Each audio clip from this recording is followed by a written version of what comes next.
all the buttons that make all the things work for Dynamic Friday. Now, I'm excited for today's conversation because today's conversation is a mix of not just the things that we offer, which is awesome, but the things that we offer that make each and every one of us better people, or not better people, huh? I'm not a judgment of character, better producers, the kind of things that make each and every one of us more profitable, more productive, more of what it takes to make it in this business. Give me a quick second here to turn on all of the things that we can go live with today, and then we'll get started on today's conversation.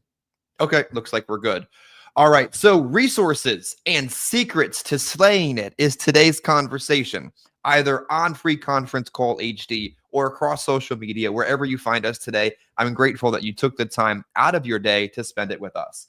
So dialing in, watching in, and listening today, because today we're going to talk about the massive amount of resources available to you so that you can slay it as a personal producer, agency owner, or whatever bigger aspirations that you have. If you were dialed in for the first time today, or you only stop in once in a while, well, I got to tell you, I'm glad that you came in here for today's conversation because you're going to hear about the stuff that we do, that we offer, and how we can make you a little bit more successful. Now, here's the thing. I can't put you in the car, dress you, and send you out into the field. Can't do it. I can't pick up the phone for you, accept the live transfer, and close the sale. That's on you. But I'm going to go over with you this morning all of the things that we have in the periphery, in the package, in the chassis that make what you do work even more effectively. And then after I'm finished this morning, we're going to switch over and speak with Adam, and we're going to get practical on the secrets to slaying it as a personal producer using all of those tools that we have discussed in the first half of today's conversation. So if you're a core agent partner and I cover a resource today that you've heard of, that's good. Don't take it for granted. Be glad that it's something that we have here. If you're a core agent partner of ours and I cover a resource today that's new to you, that you didn't even know that we had, let me know and let's make sure that you have access to it too. Maybe you're here today and you're somewhere in the middle. You're kind of like that guy that comes into the local bar once on a Friday, maybe twice during the week, but really you're not all that often. But you're in the middle of the road and you hear something today that you didn't know that we do, that you didn't know that we offer, and you want to get access to. Hey, that's why I'm talking about it. Maybe you're watching for the very first time today, tomorrow, or sometime in the future, and you hear something today that you said, I just wish that was there. And now that I know that it is, I want to work with someone that offers that type of thing. Hey, reach out. That's what we're here talking about and broadcasting it for. Or maybe you're hearing this at some time today, tomorrow, or in the future, and you don't even have an insurance license. Maybe you just got licensed out of a whim, and you finally are looking for the place and an opportunity to change the trajectory of your future.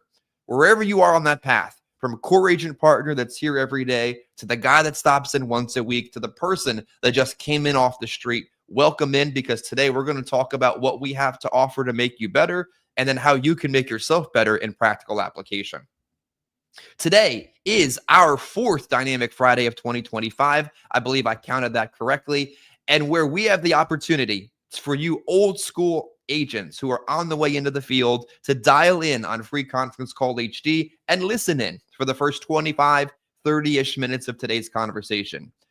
Where on Dynamic Friday, since September, we've also given you the chance to watch, to listen, and to interact on StreamYard. Maybe you've never done that before. Why do I post that link? Why do we do it that way? So that you can join us in the conference call, literally speaking, ask questions, and engage in the conversation in real time.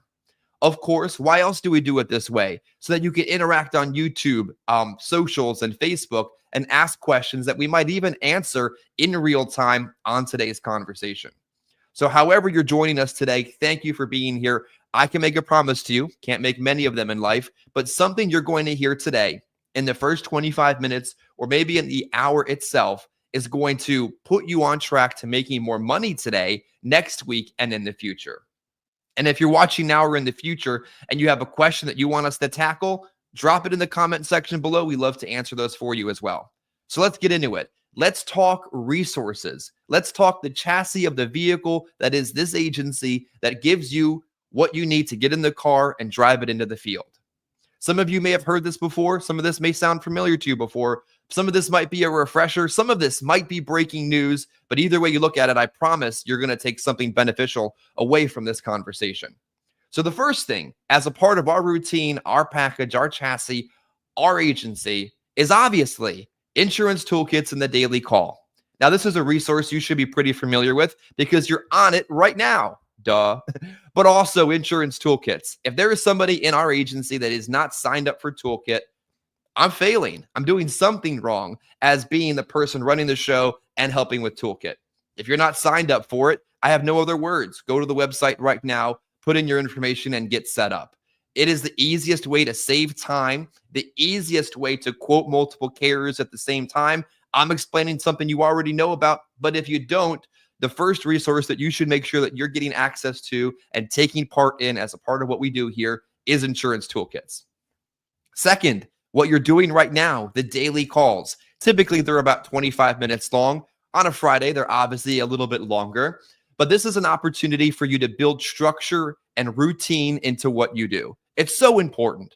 If you don't have structure and routine like Shannon would preach, it's so easy to have your entire operation blown over by a snowstorm. So you have your entire business model disrupted because you caught the flu. To have something simple in life take what you've built in life and knock it on its face.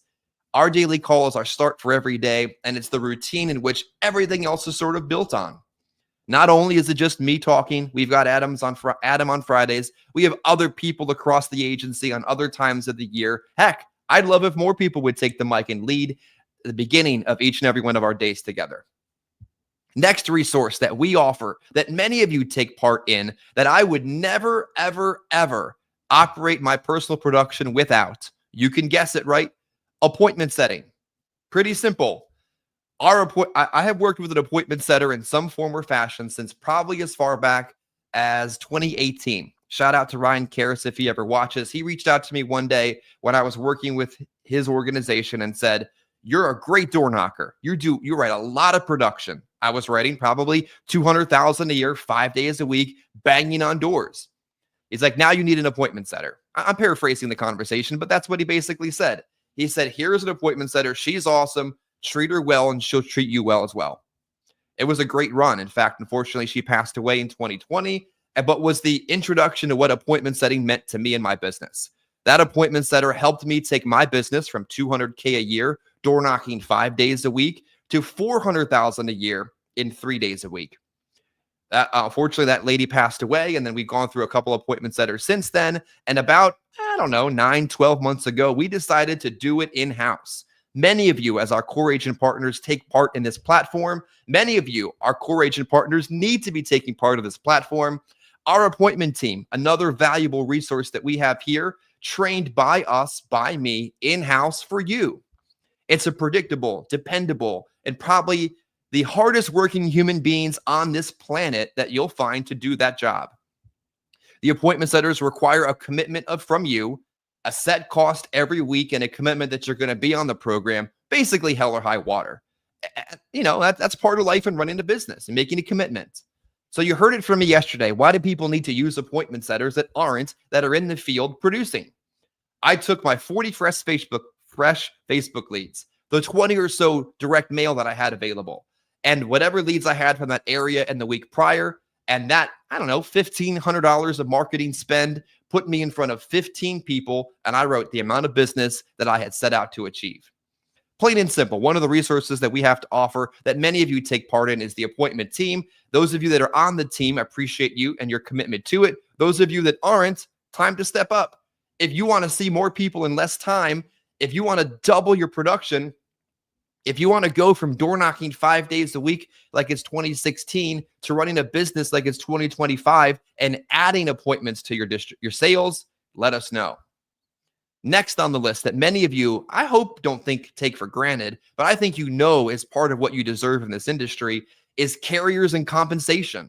This is a resource that is so critical to the chassis that is this agency and your business that you carry into the field or on the phones every single day. I was listening to some training at the first organization I ever worked at from one of their leaders, who is probably a really amazing leader, probably a better recruiter than me, no lie. But she was talking about how their agents start off on a compensation level that our free lead agents are on. Like those agents are paying full price for leads that are consistently resold, and they're at a commission level that our free lead agents are at. That's mind-boggling. What you have here and what you know you have here, in case you've forgotten it, is highly aggressive compensation for agents that are covering their own marketing cost, like the highest we could possibly give without crashing the system. Our free lead agents have access to a free lead program. It's still a very fair commission level and the ability to take that cost of marketing off their table and just focus on selling. For agencies, we have high enough contracts to support those agencies out there who feel like they are stuck below an upline who hasn't sold for years. If you feel like that's you, between free lead, full comp, or agency level contracts, they're here. Carriers, let's talk about carriers for a second. Our core agent partners know this. I don't think they take it for granted, but we have we have probably the biggest carrier lineup out there. I know I was kind of making fun of it yesterday on the YouTube channel, but we'll have combined as well in very short order. From combined all the way to Citizens and all the ones in between. If it's a product that's going to make you better in the home, I promise you, we offer all the products that are going to keep you the most competitive agent in the home. All the carriers, comp, concepts, and trainings necessary, the total package possible for you to, again, get in that chassis, get in that vehicle, and drive it down that path towards success. I was even reaching out to some of our partners at Heartland yesterday, trying to brainstorm a solution to a carrier we don't have. Do I think we need it? Nope. Do I want you to be able to have it? Yes. We will always remain on the forefront of having and providing to you the most competitive products and carriers so that you can carry that into the field. Let's keep going. Let's keep talking about resources and let's talk about leads.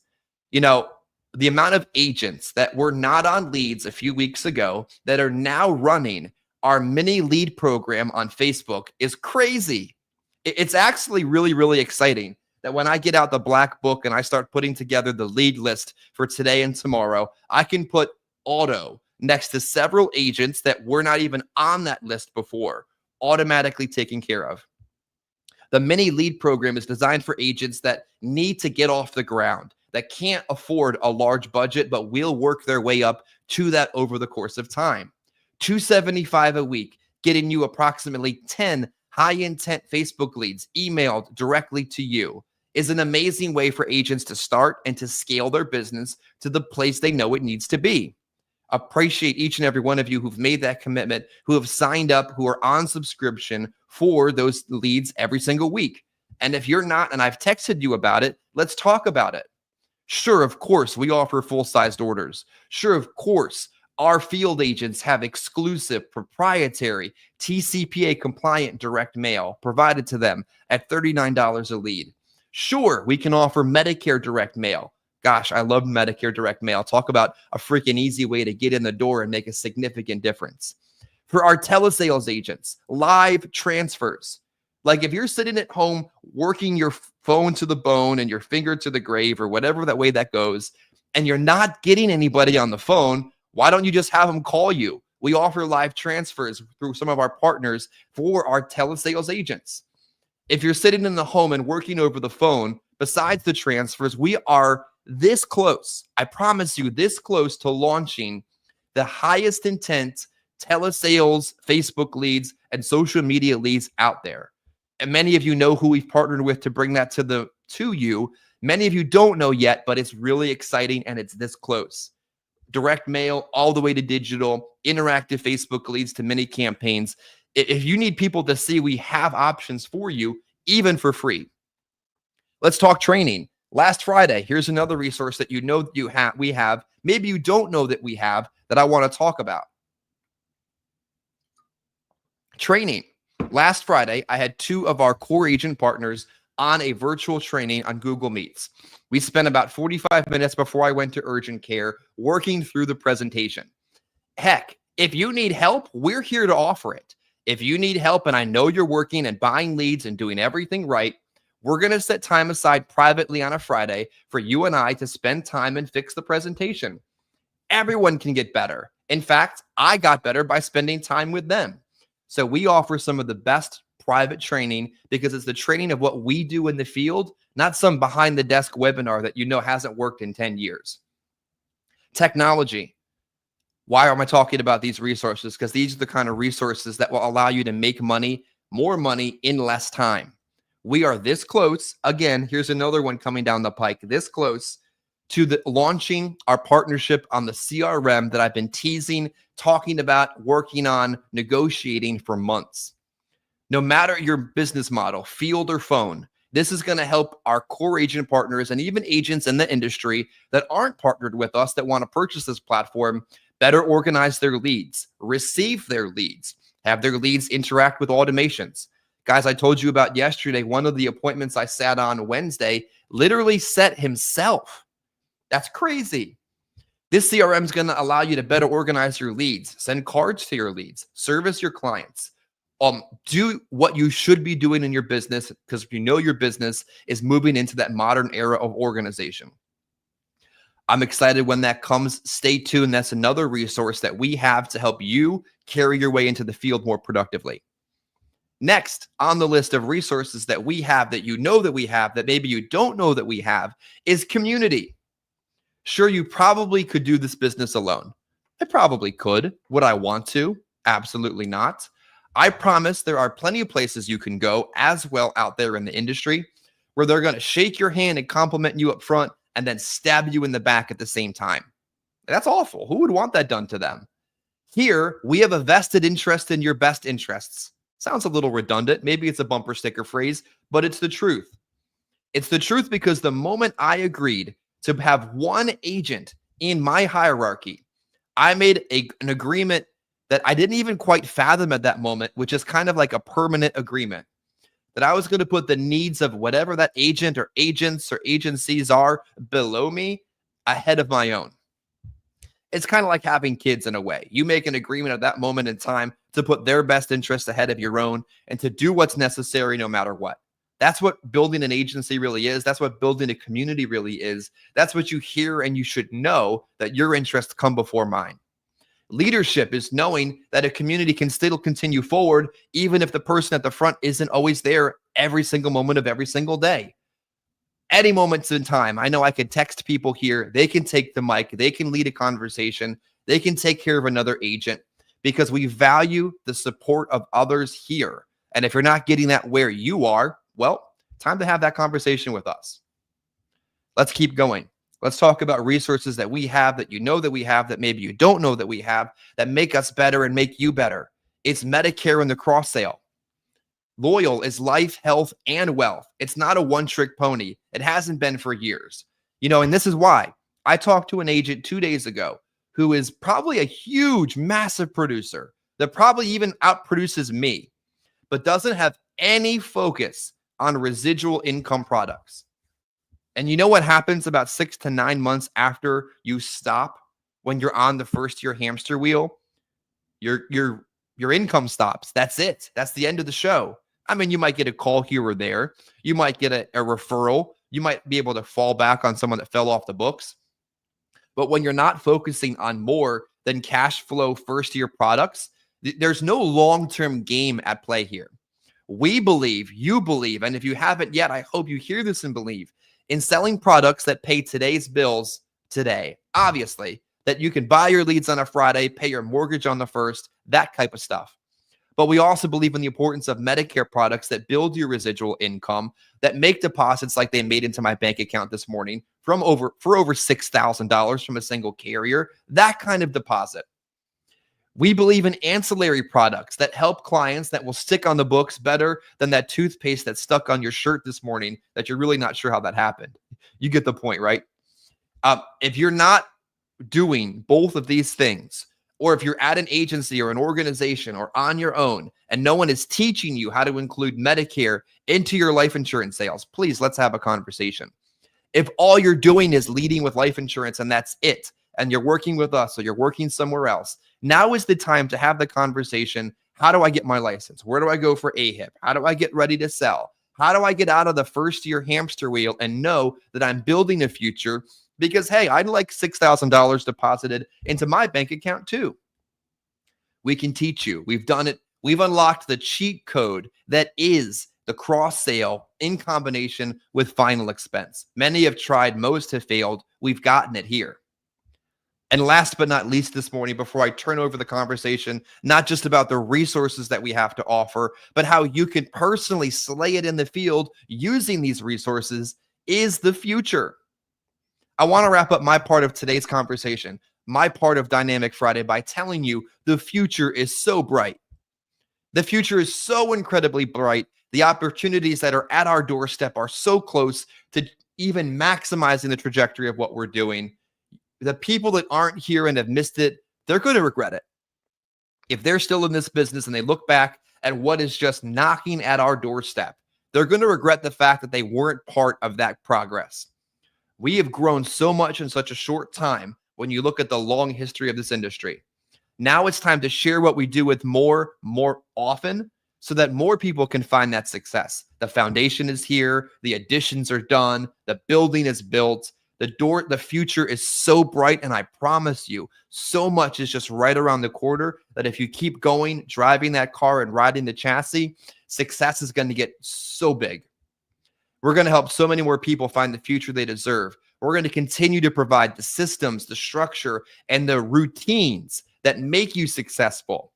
We're going to get there and grow your business and grow our business and this agency together. And if you need anything to help you get there, we're going to do our 60% as long as you do your 40% to make that kind of thing happen. So I promise you, the future is bright. The resources are big and growing every day. We've mastered the cross sale. We've known the hybrid approach, and we've proven it worked. It went in my bank account this morning. I can show you how to do it.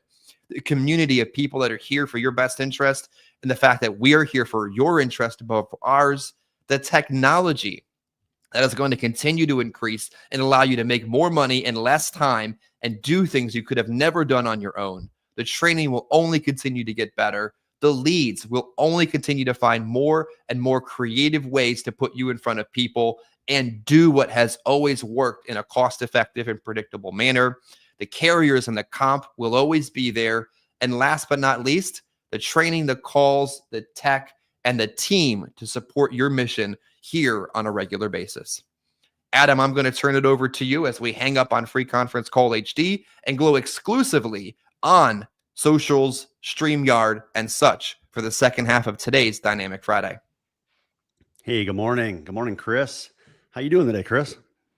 Hey, I am feeling significantly better than last Friday. I was about as close to out of duty as possible, but I'm doing better, and I'm excited to have this conversation today. Yeah, that's good. I remember you could barely talk last week, but thanks for still being able to join us on our part of the training. I know it can be difficult when you're fighting some illnesses and that, but at least you made it through. Absolutely. We're going to hang up on the conference call. Join us live on socials for the rest of today's conversation, and we'll carry it over there. So yeah, today's training, I was just thinking about a title for a training last night. And I think about, I don't know how your kids are, Chris, if they use the same sort of slang that mine use these days, but like just some of these words that they use, like slay, like that's slay, that's, or like, they might buy like a new outfit or something. Oh, that's so preppy. Do your kids say stuff like that? Oh my gosh. I wish I could remember some of the wild things they do say on a moment's notice. But I remember one time, probably a month or two ago, the older ones were saying some stuff, and we were in bed at night, literally looking it up. I'm like, is this some kind of profanity? Is this dangerous? Are they being trafficked and we don't know it? Then we look it up. We're like, oh, what? What is that? Yeah. This morning, my daughter, my 10-year-old, like the things that they're into, like my 10-year-old and my 8-year-old daughters are into like all this skincare. Like they're 8 years old and 10 years old. It's like all these YouTube videos that they watch, talking about skincare and all this stuff. And my one daughter, she's like, I got this new perfume and it's a dupe of this other brand. I'm like, a dupe. It's a dupe. So it's like I guess it's like the fake of like the real thing. She's like, yeah, I got it Oh, at Target. It was a lot cheaper than the real one. I got the dupe. that sounds like And I some was final thinking, expense. Man, I got another dupe lead. No, it's just Betty. She fills it out every 90 days. yeah, I mean, I was thinking about it. There's a lot of people in this industry that turn themselves into dupes. You know, they're fake. They're not real. You Oh, know, they talk the talk, but they don't walk the walk. no, I hear you. So, and some of them that poop out of it, I guess they'd be this will be a dad joke. They'd be a pooper duper. Oh my gosh, it's like its own language. But no, last night I was just trying to put together a title for the training and was just laughing because my one daughter, everything is slay and preppy and all this stuff. And or she, what's the other one? Bruh. What's up, bruh? Oh my gosh. That one drives me wild because it's like contagious by accident. But it's just like, no, I'm not She your says bro. it to me. All right, bruh. It's cool, bro. Oh. What were some of the slangs I mean, you had a few years on me, so Yeah. but what was the slang back then? I don't know. Like preppy, like back when I was a kid, like preppy wasn't like a cool slang. Mm-hmm. That was like I don't know, that was like the kid that like kind of dressed maybe too nice at school. His parents put him in like a polo and like a sweater or something. Like, Oops. yeah, like you today, Chris. Like that would be preppy back in the day, Yeah. And now preppy's like cool. Like these new Nike kicks are preppy. Yeah. So and I showed my daughter the title for the training today. I showed her the thumbnail. I said, look at the title for my training day. She goes, ew, cringe. Oh, there's another one. Yep. Yep. I looked it up. I got 90 slang for you here. Not to interrupt the training for those watching, expecting some kind of marketable sales training at this point. I just gave you 30 minutes of that. Give us 5 minutes. Here's some 90s slang for those of you in the industry in your late 30s and early 40s. As if those leads are exclusive, you're reselling them to me. But I think that usually they use it like after saying something. Like it would be like I'm trying to think of a way to put it, but they'd be like, it would be like a response to something, as if. Yeah, that would be, I don't know.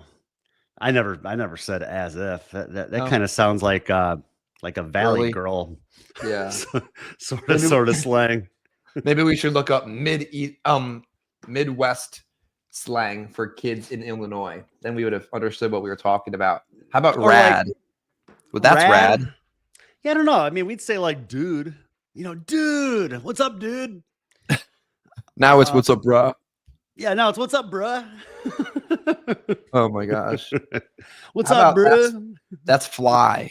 Man, that new carrier, that combined, that's fly. That's fly. Yeah, I don't know. I guess I didn't really never use too much of the slang. No. But I guess, kind of the same thing. I just think social media and YouTube and stuff, like the kids, they watch these videos and kids are talking like that. And then they like, oh man, I guess that's kind of cool. I guess I should kind of talk like that too. Yeah. That's lit. Oh, that's lit, bruh. That's lit, bro. Man, those new shoes are lit, bro. As of course, with Reddit, there's a thread on everything that in your life. Most memorable 90s slang on Reddit. You could go into the rabbit hole. Oh, that's gnarly. Did you ever say that, or was that you too old for that one? I don't think I ever said it, but I mean, I remember hearing it. Yeah, maybe that one's a little past me too, but yeah, I remember hearing it. That gnarly reminds me of like maybe like Ninja Turtles. I think they probably said stuff like gnarly. It's the bomb. Transamerica Express is the bomb. Yeah, the bomb. Well, see, that was the thing. I was going to call our our training today, secrets to crushing it. But crushing it, that's like a few years ago. I mean, now it's slaying it. Yeah, well, I had a crush crushing bar it at like my that. wedding. Is that the same thing? What's that? We had a crush bar at the wedding. Is that the same thing?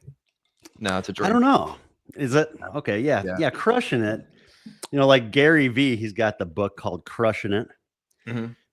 But I mean, heck, that book, that's like what, 2016, 2017. I mean, that's old. I mean, now it's about slaying it, man. You gotta be slaying it. Yeah, it's old, bro. So I went over some fun stuff today. I mean, I woke up this morning, I read what today's topic was going to be, and then I just took and decided, you know, we're going to talk to people about how to slay it as a personal producer, but let's talk about all the things in the chassis of the package of the car of the thing that makes all that other stuff work. Because you can't really slay it if you're on as successfully in this industry, let's be clear, if you don't have leads or someone to tell you what to do with them. You couldn't. Oh, yeah. Like you could want to slay it in the business, but if you don't know what to do or have people to see, you couldn't do what you wanted to do as a personal producer as successfully and as profitably if you were paying for your leads and you were on like a low contract, like a really low contract. It just doesn't quite work the same way. Like all of the things that we provide to get people there, get them there. And I was excited to talk about it. I mean, the appointment team isn't perfect. Nothing's perfect. I have an hour set aside on Friday just to spend more training with them. But if I was an agent on my own and someone said to me, appointment setter, I'd lose my mind. I'm like, yes, of course, all those things. So hopefully what we talked about in the first 30 minutes pairs perfectly what you're going to talk about, because I think the chassis really helps you get to where you're going far more profitably, effectively, you know, than a lot of other places out there. Yeah, and I think really what I wanted to kind of gear towards today is maybe either brand new people to the business or people that just kind of need to put a new plan in place. That's kind of what I'm thinking about. Like, you know, I know we talked to Johnny Nitafan a couple weeks ago. Yeah. You know, he mentioned like your guys' content, so much of it is like next level, where, you know, not a lot of it is geared towards like the brand new agent. And I think, again, it's just because, you know, we kind of talk a lot about our own personal experiences and kind of where we're at. And I mean, the amount of time we've been doing it, maybe we forget sometimes about those that are just getting started and what they need to do to kind of get set up correctly. So that's really what I wanted to talk about today. And when I showed my wife the thumbnail for this, she's like, man, Chris is going to quit. She's like, he ain't going to want to work with you anymore. You're too crazy. You're too weird. Oh my gosh. We talked about targeting the agent that's trying to get back on their feet or get into this business, like what you're talking about there. Yeah. I mean, I get excited over the silliest things sometimes, but this mini lead program for Facebook is exactly what those kind of people need. Like maybe they don't want to do free leads. Maybe they can't afford $800 a week. Maybe they need to realize that door knocking leads, I didn't mention this, it was in my notes, door knocking leads older than my kids is not an effective business strategy. Like it just doesn't work well anymore, and it drives you into burnout. And this mini lead campaign, Adam, more and more people are signing up for it. $275 a week is getting them about 10 leads a week, is getting them about 3,000 in production a week. If you can't scale that and start there, then it's time to look differently out there in the world. But I love it. It's so exciting to see people committing to it, signing up for it, putting their car down on subscription for it. Like that's a pretty heavy duty commitment. I'm proud of the people that have made it. Did you just say that people are paying $275 and they're writing $3,000 in premium? John Washoe did it. I mean, John is probably one of the most unique characters out there, but a hardworking proof of concept type producer that wrote $3K off of a $275 a week lead spend. Well, where else could you take $275 and turn that into $3,000? It just doesn't happen. No. You know, I mean, you know, people always try to figure out easy ways of making money. And, you know, even lately I've been playing around a little bit with like the Coinbase, like the crypto and all that stuff. And it's like, you know, I think about it and it's like, you know, this money's sitting here. It's earning a little bit, you know, stuff's going up, stuff goes down. But then at the end of the day, it's like, heck, I could take that same $1,000 and turn it into, like you just said, I mean, heck, I mean, 10 times your investment, 275, I mean, making $3,000 on 10 leads, you can't beat that. Yeah. So, I mean, I think that's really we talk so much about investing and putting our money in the stuff that makes sense. Well, this is something that makes sense. I mean, you got to invest into your business. When I first started, I didn't have a whole lot of money, and the company that I worked with, they actually gave me a bunch of orphan policy holders, which was nice, like agent or policy holders that were either active or no longer active with the carrier, but they no longer had an active agent.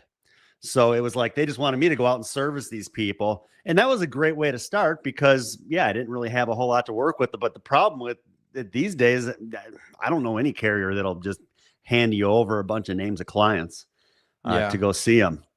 It was kind of a nice advantage to where I was at that they were willing to do that and help me, because I wrote a ton of business without having to really put anything into it. But to me, this is a minimal investment, $275. If someone can't figure out a way to scrounge up, I mean, heck, It's not for them yet. Then they need to spend a few more months at a job, work on a Saturday, save the money, take out a credit card, borrow the money. Like, building a business requires financial expense, or accept the free lead program, which we have. There's opportunity out there. And let's look at it another way. There's agents that are trying to run their own Facebook campaigns, which does work in the right situations, but it's hard work. I was talking to an agent yesterday. I was trying to inviting people onto the call and the conversation, and they were on Dana Neeson's team, and they were let go when Tailored Legacy shut down the telesales, and she's home right now trying to build her own Facebook campaigns.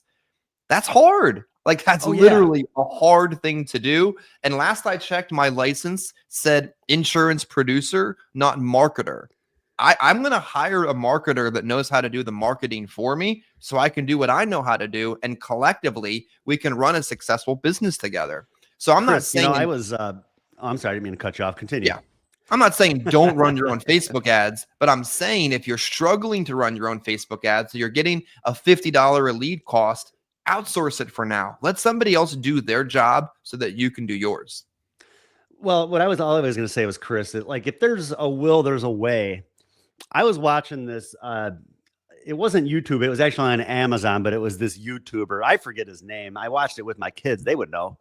But I was watching it, and I'm thinking about this, like, man, I really like this show because it's teaching my kids even, like, how they can make money.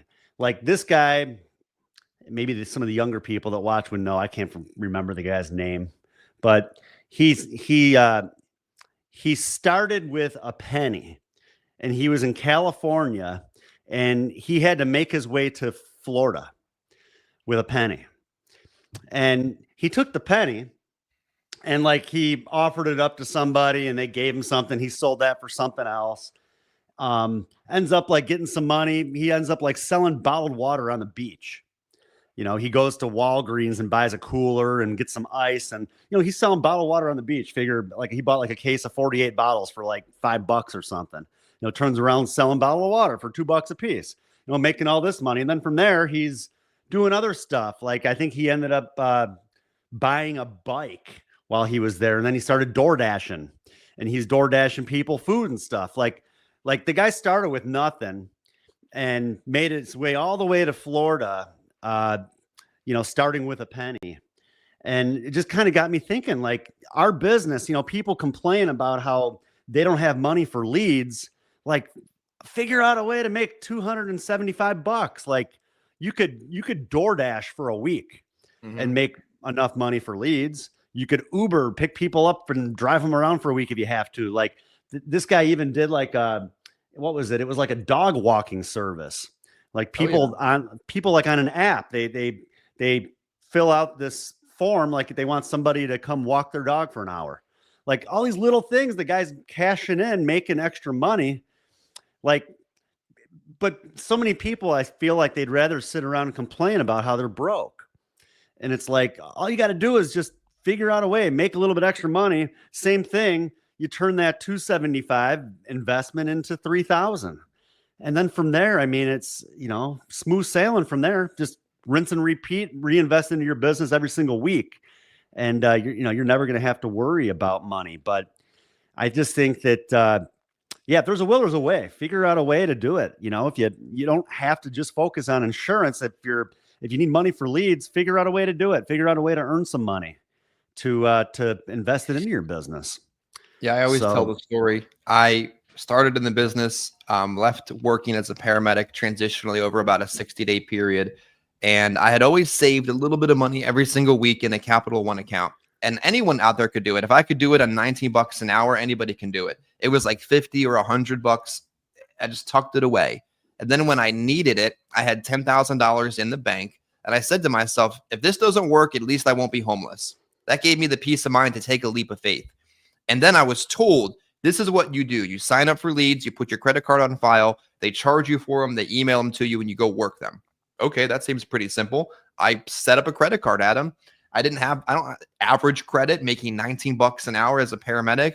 I set up the credit card. I gave them the information and they charged my card every Friday. I never went without leads, but I always made sure that on Monday, I sold a quick pay policy so I could pay off the leads. So I never carried any kind of a debt.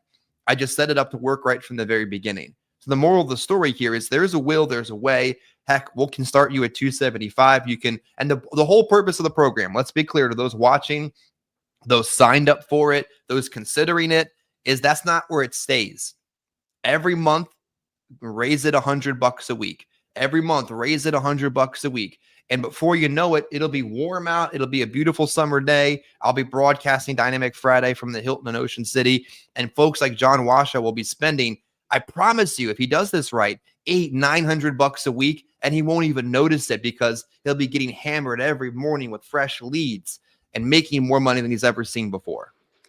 Most definitely. So yeah, let's go ahead. I'll move into the presentation here, Chris. Let's see. So, and I know we've been promoting ourselves, I guess, a lot today. And I threw this on here too, Chris, just kind of talking about that, always looking to build and grow, and just the different things that we offer just kind of summarizes it all into one little thing here, training with people that know what they're doing. That's something that's huge. People that have been in the business that can teach you and work with you, that, we're not just talking about fly-by-night agents. I mean, we're talking about people that have been doing this a long time. Lead program, high intent leads sent to you. I need to change this to daily, actually. High intent leads sent to you daily, every day, on the social media leads that we're working. We can have access to receive those every single day. Along with the appointment setting, Chris talked about, how he's dealt with an appointment setter for years, and I have the last few years, and just how it really makes our lives so much easier just by giving us a little bit more structure to our day. It's definitely worth the investment. It's going to put you in front of your leads faster. Combine that with door knocking and you'll do great. Don't just focus on the appointments. Any no-shows, go back and door knock them. Any people that got rejected or any leads that were rejected over the phone, door knock them and you'll do great. But yeah, add it into your business and it's definitely going to take you to the next level. Competitive compensation. We work with brand new agents. We work with mid-level agents. We even work with larger agencies. So, we pretty much have room for anybody, even if you're an agency owner that maybe needs some more tools. Maybe you have a group and you need to take your group maybe to the next level and you just don't have the resources or no knowledge or whatever of what exactly you need to do when it comes to leads and getting in front of people faster, things like that. We can definitely help. Final expense, Medicare sales, I mentioned, we're not just strictly focused on final expense. Medicare has also become a good part of our business as well. And just so much room to be able to build and grow. It's not for everybody, but those that want to do it, the potential of what you can really earn in this business, it's really what attracted me, honestly, to building and growing. I was a personal producer for years. I was on a carrier convention where I met someone making over $100,000 a month.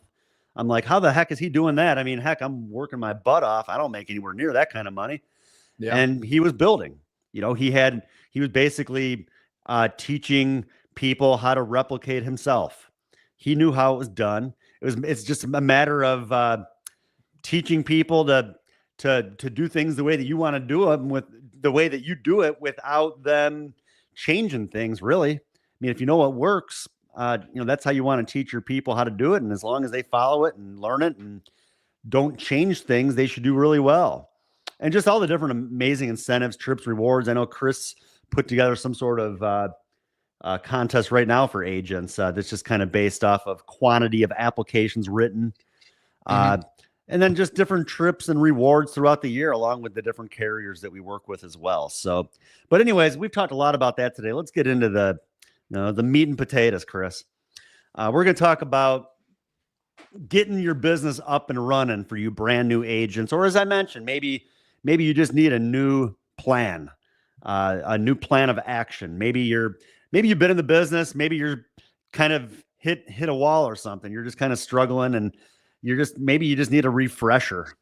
So we're going to talk about just getting your business up and running or rerunning, ordering leads, working leads, preparing to present. And then next week, we will go through the presentation that I use.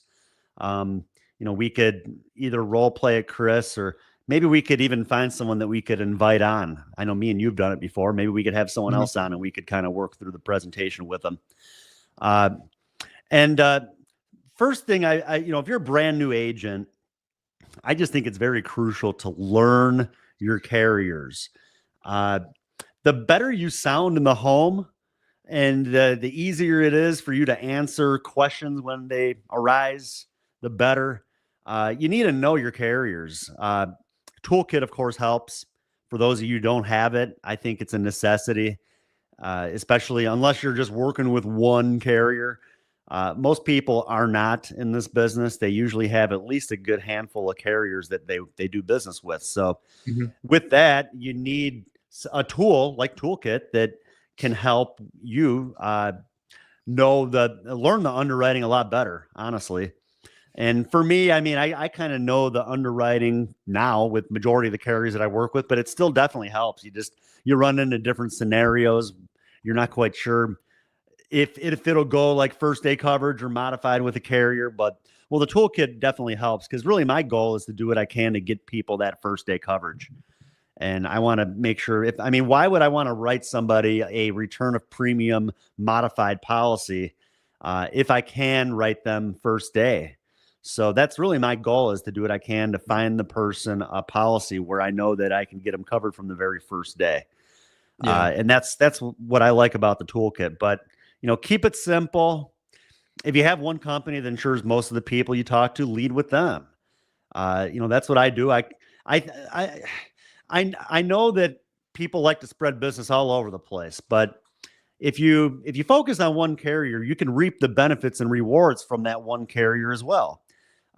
We have carriers that not only have incentive trips, but also offer different cash bonuses throughout the year. The one carrier, Chris, I know we've been talking about, where $5,000 cash bonus. For doing 100K a year. If you are not a trip person, or the trips don't always make sense, or the trips are when your kids are in school. God, I have no idea why they do this. I know why. Okay, I know why. It's cheaper in the springtime. I get it, but I can't go to it most of the time. But if a cash bonus would motivate you, we have carriers at obscenely high commission levels that will pay you $5,000 a year bonus for doing 100K in production. There's smaller and there's bigger numbers, but that's just a middle of the road bonus that they offer. That's insanity. Learn your carriers, because the carriers that we work with, we have folks like Steve Weber from Transamerica, even watching today. We have the relationship with to get stuff done, to give input, influence, so that when you're in the field as the personal producer, it's the most competitive product available to you. And we've got your back in the background of it. Well, it's very difficult, Chris, to make a carrier convention or earn these sort of different bonuses if you're spreading your business all over the place. You just won't. So if you really want to make a carrier convention or earn these sort of cash bonuses, focus on that carrier. And then if for some reason you can't write that business there, well, then let's figure out the next best scenario for that client. But that's how you're going to, not only help your client, but you're going to help yourself, and you're going to reap the benefits and the rewards of this business outside of just focusing on, spreading business all over the place. To me, it just doesn't make any sense. No. Moving on here. Learn 2 or 3 other carriers for different underwriting scenarios. Like I just mentioned, have your primary and then have maybe 2 or 3 others. And I mean, so far this year, I've probably written business with maybe 3 carriers. And like, that's been it. And I haven't written 3 apps. I've written a lot more than that. So there are people out there that would say that, and it really was only 3 applications. Yeah. Written so far this year. I mean, we're 3 weeks in. I don't know how many apps I've written. I've written enough, but I focus on the one carrier that I like doing business with, where things always go smoothly. For the most part, they give me the underwriting decision at the end. If for some reason it's other than applied for, they let me know why. That just makes my life easier, because then I know kind of where to shift attention to from there.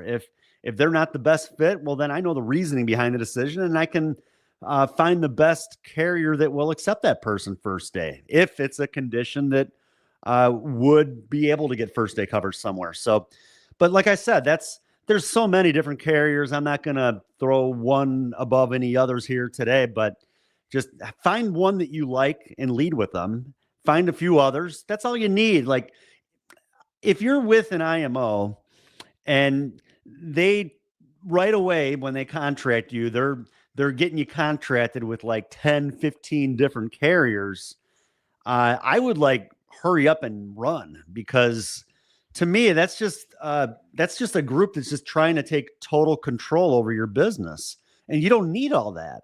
I just feel like the IMO, they do that to protect themselves, because they don't want you writing business outside of them, but really they're hurting themselves in the long run, because they're giving you way too many carriers to write business with. You get hit with a chargeback with one, you're writing with the next. You get hit with a chargeback there, you're writing with the next. Heck, that's what I'm going through right now with an agent, Chris, that, the second he piled up debt with one, he moved on to the next. Then he piled up debt there. Then he moved on to the next, because heck. And then he went on vacation. Yeah, then he went on vacation. Yeah, then he went on vacation. What a fool! You owe us $30,000. You're on vacation. We'll talk about it next week. I'm on vacation. Oh, thanks. Yeah. I'm working my ass off to pay your debt back. That's crazy. So, yeah, I think, and one of the things when it comes to getting a restart or a fresh start or starting with us, and Adam knows my philosophy, he's probably tired of hearing it, is we're going to set somebody up with the 3 carriers that are the easiest to contract. Transamerica, the agent doesn't even have to fill out the contract. They just needed to have been insured LC at some point in their lifetime, and they process it. And if it doesn't come in 3 days, something's wrong, please let us know. Yeah. Easy to process. Carriers like that, we're going to send them Baltimore Life. Heartland makes it incredibly simple to log into Reagan and to send it off. If the agent can't complete Reagan and Sure LC properly, they got bigger problems in life. And then maybe one other one. And then we're going to see what you do with this. Do you complete the contracting? Do you take the contract and produce from it? Do you sign up for leads, get access to training, do the stuff to justify more things? So we're a huge fan. I'm a huge fan. When it comes to learning your carriers and starting you simple, we contract you simple. Here are 3. Let's see what you do with them. Let's keep it simple. And as you get more and more successful, we're going to plug more into that portfolio as you go. And as I put down here, Chris, as time goes on, if you feel the need to add an additional carrier for one reason or another, fine. But when you're first starting out, keep it simple. You don't need to overwhelm yourself. It's hard enough to learn underwriting with one carrier, not only underwriting, but just the back office, learning the different e-apps, learning the different agent portals and where to go for this and that and everything else. Like, yeah, I mean, you got to learn that with the different carriers, but just, focus on just a few to start. That's all you really need. And like you said, Chris, we talk about like the guaranteed issue and stuff. I was thinking about this the other day. People always, they want to be able to write everything.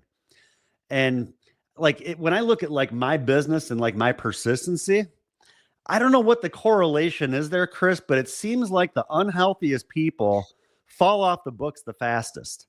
It's like, sad, yeah. You write the guaranteed issue business and it falls off. So I don't know what the correlation is there, like with the super unhealthy, but it just seems like, I don't know what it is. It doesn't even seem like it's business that's worth writing because it just falls off anyways. Yeah, the amount of the carrier of choice in situations changes over the course of time. So what I say today, don't hold me to court in 5 years, 6 months, 10 years.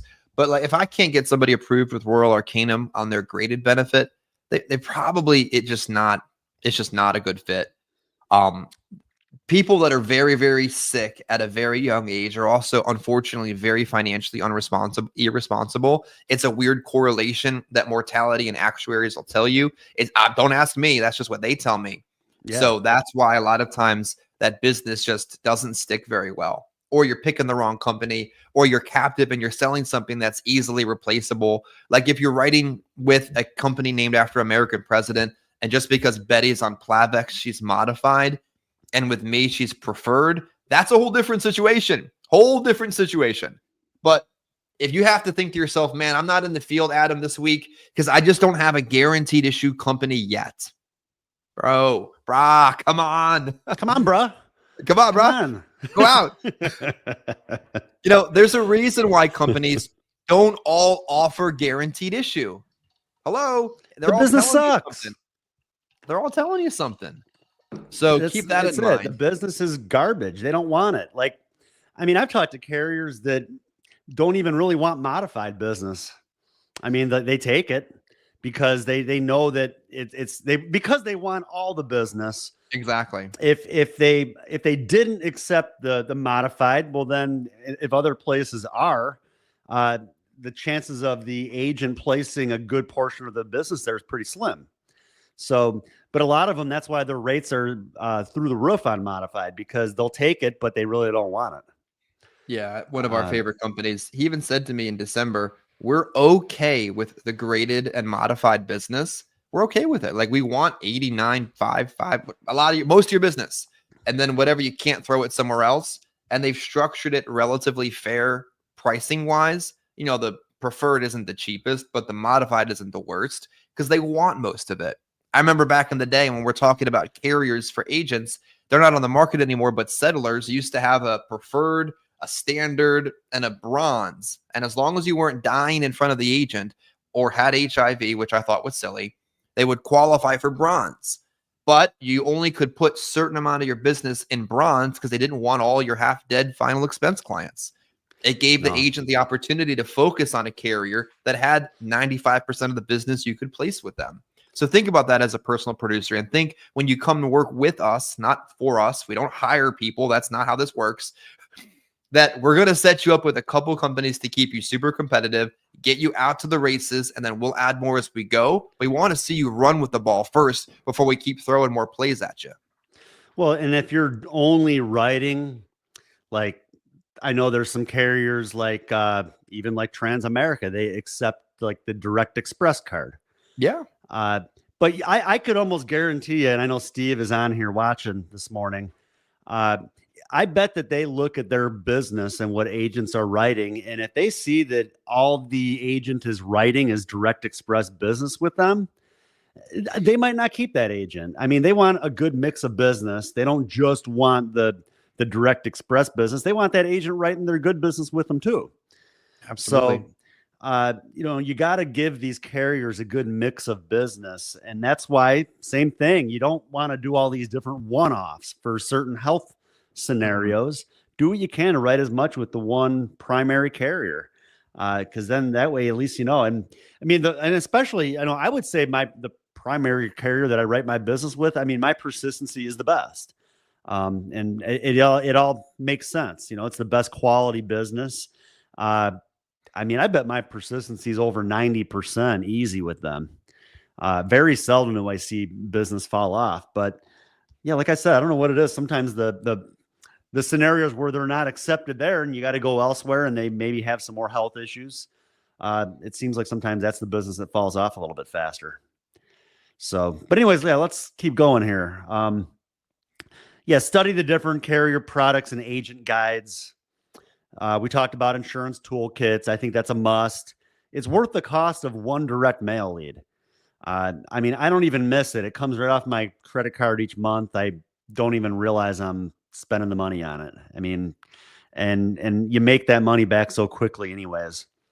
Don't be afraid to contact your upline manager. If you have questions and need help, if you're with a group where you have an upline and you can never get a hold of them, well, what are they doing to earn their override? They sent you a couple contracts, so that means that they're worth, earning an override commission. I mean, the job as a upline manager is to support the people below that person, and do what you can to help and support and make sure that they're set up correctly for long-term success. And one thing I love, Chris, with what we have going on, not only do we have good communication with our agents, they know that we're out in the field a few days a week still, but we also have our agency group me, where another great form of communication. If for some reason an agent can't get a hold of myself or you, Chris, and they have maybe just a simple product question, they can get right in our agency group me. And we have so many agents in there that are knowledgeable, that have been in the business a long time, that we trust to provide accurate information to those agents. So even if for some reason, and if it's an emergency, text us or call us and say, hey, I'm with somebody, I need your help right now. I'll drop what I'm doing to help you. But if it's just a simple, basic question and you know that we're in the field, I mean, the group me is awesome, and I love the support that we have from our agent and agency partners that are willing to help us with that. And I always found it, what's interesting, Adam, and maybe I'm wrong. I could be wrong. I'm plenty wrong on occasion, but the kind of people that don't want to be around other people are the kind of people that have burned you. I feel like I've noticed that. Like if you don't want to be plugged into a group chat to at least have access to a resource in the event you needed it. Whoa, that's a red flag. Like imagine if you went out with somebody and you're ready to introduce that significant other to your family, and they're like, no, thank you. I do not want to be introduced or have a relationship with your family. That would be a huge relationship red flag, right? That's a huge dating concern. If they said you didn't want to meet your mom, your dad, or whatever. But if you don't want to be involved in the community because the community gives back and supports and is a resource when you need it, that's a huge recruiting red flag to me. Yeah, I had an agent, prior carrier, where I was an employee, where this guy was writing every week 6,000 to 8,000 in premium. For there, I mean, that was a top producer. He was like the number one agent in the company. The guy was real slick, honestly. I mean, I could never pinpoint what he was doing because, he seemed like he was pretty clean slate, but there were, the company, I mean, they discovered some red flags in the end, but the one red flag I remember, like every year we would have a company party at the end of the year and we would invite like the top producer, and, he wouldn't want to go.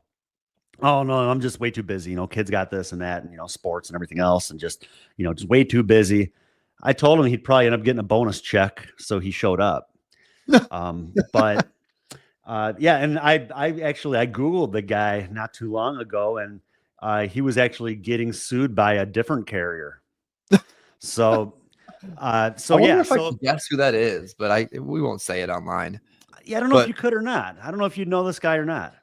But I mean, he was actually fairly local to me, and oh wow, and he was a good guy, honestly. Like, well, I thought he was. He wrote like just enough business, or like he flipped like just enough business where you wouldn't notice. Like, if you know what I mean. Like his persistency, it hung around 75, 80%. So he wrote just enough. Because he wrote so much, like that other 20%, he was turning around and flipping it and everything else. And wow, I don't know, maybe other carriers he wasn't as good because he got sued by one of them. But anyways, I don't know where I was going with that, but focus your business on one company. Don't get sued. That's build relationships with people. Build relationships with community. It does you good.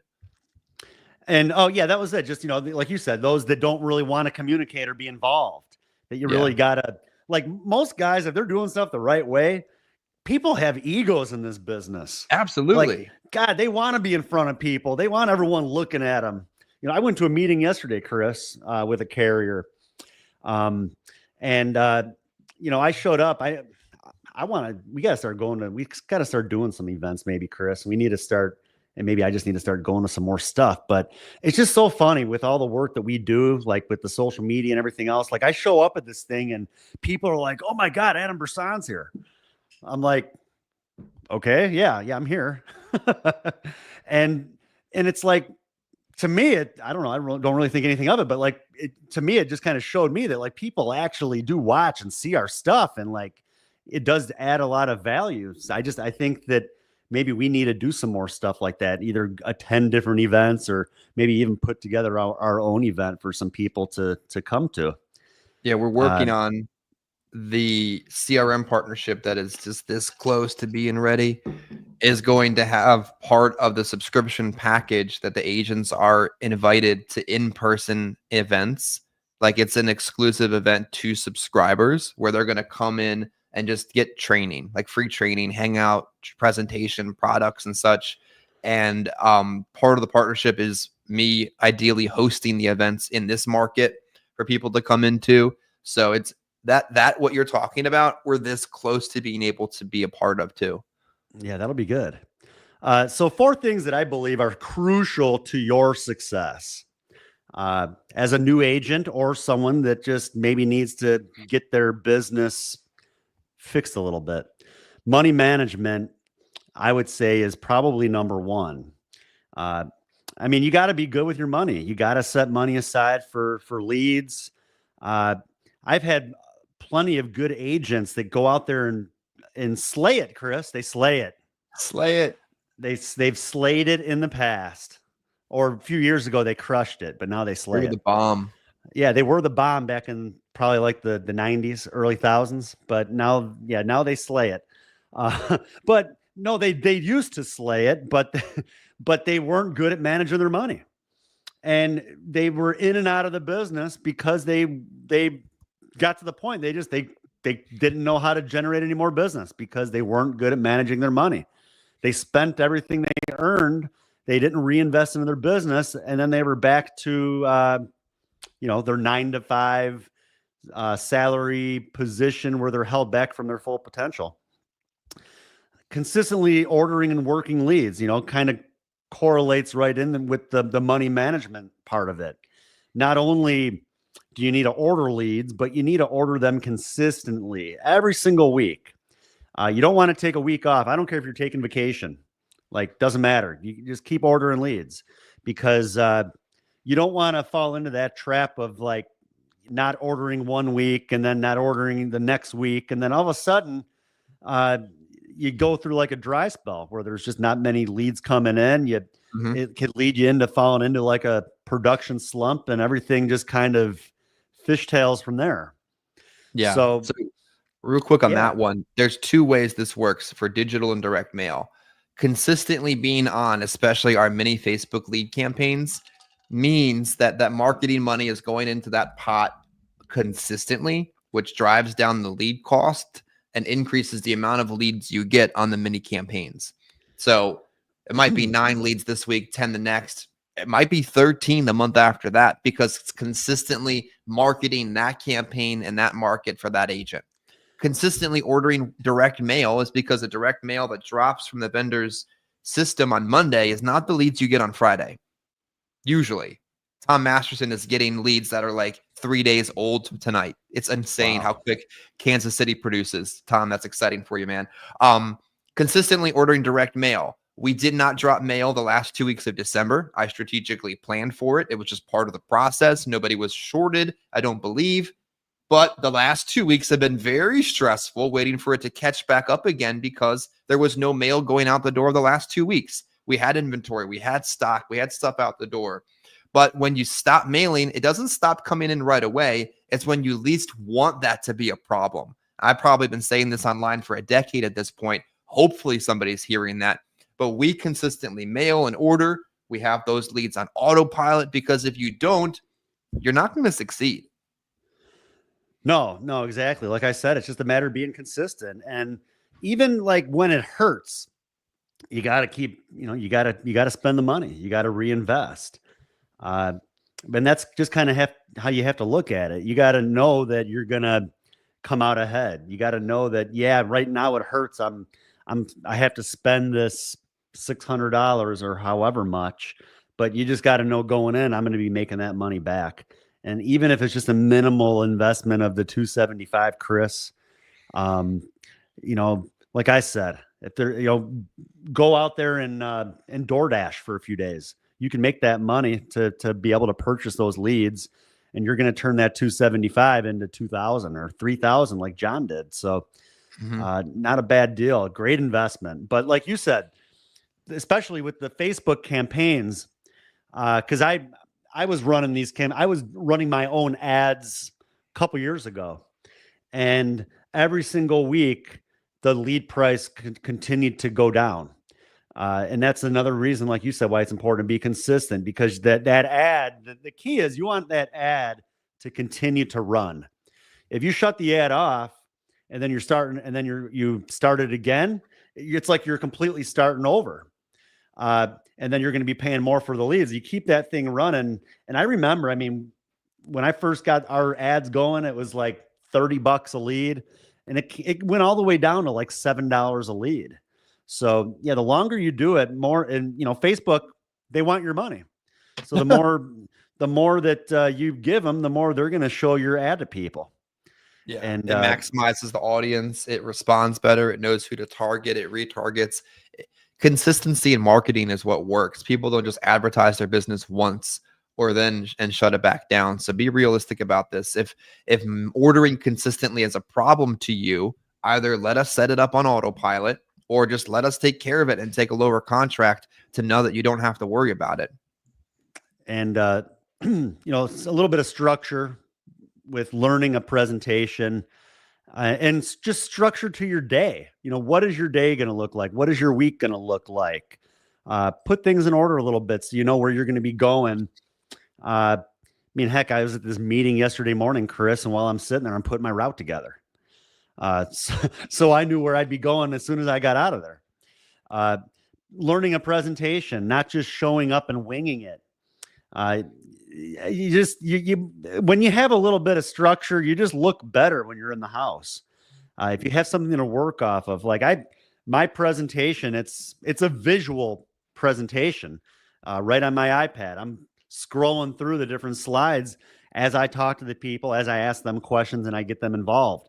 And that's what we'll be going through next Friday. We'll go through that presentation and you can see, but it's just by having that structure, it becomes very routine and very repetitive, and you become better and better at it. And you just sound smoother and smoother in the home.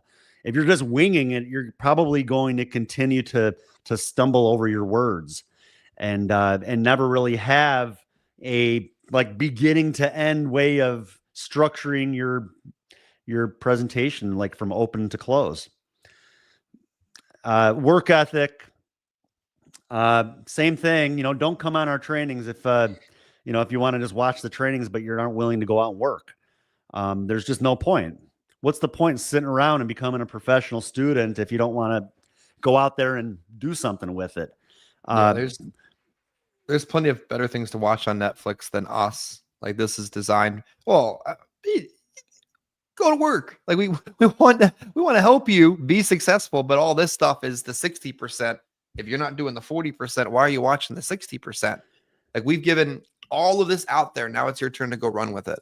Yeah, and I would say, you younger agents out there, like, I just know, when you're younger, maybe you don't have as much that you got to work for, or at least that you think.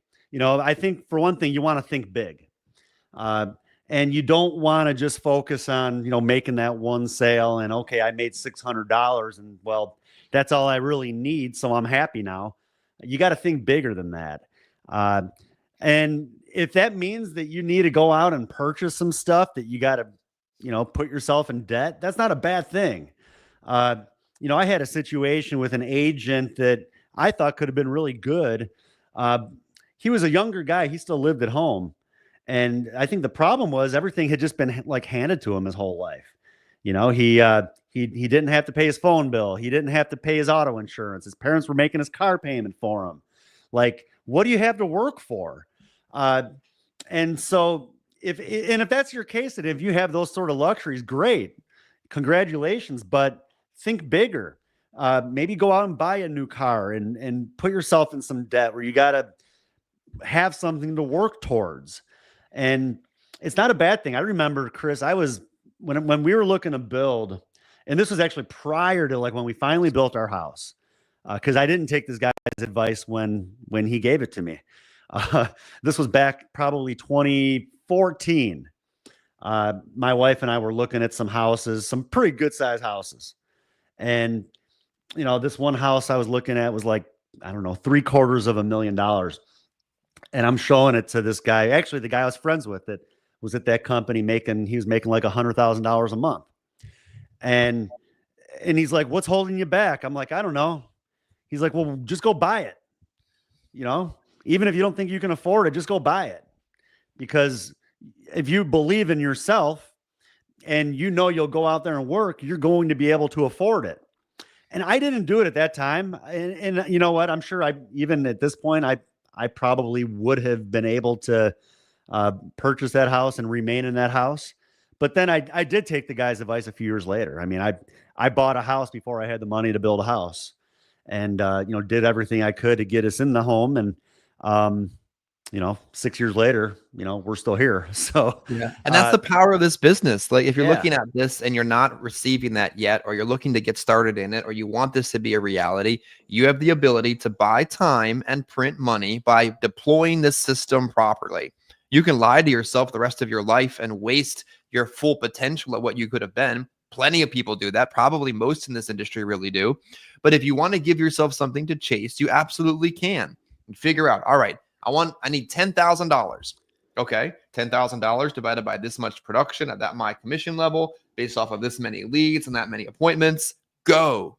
Like it really is that replicatable. I want to move to a place that costs more money. How much more money does it cost? Okay, that's one extra application a month. Can I do that? Yes.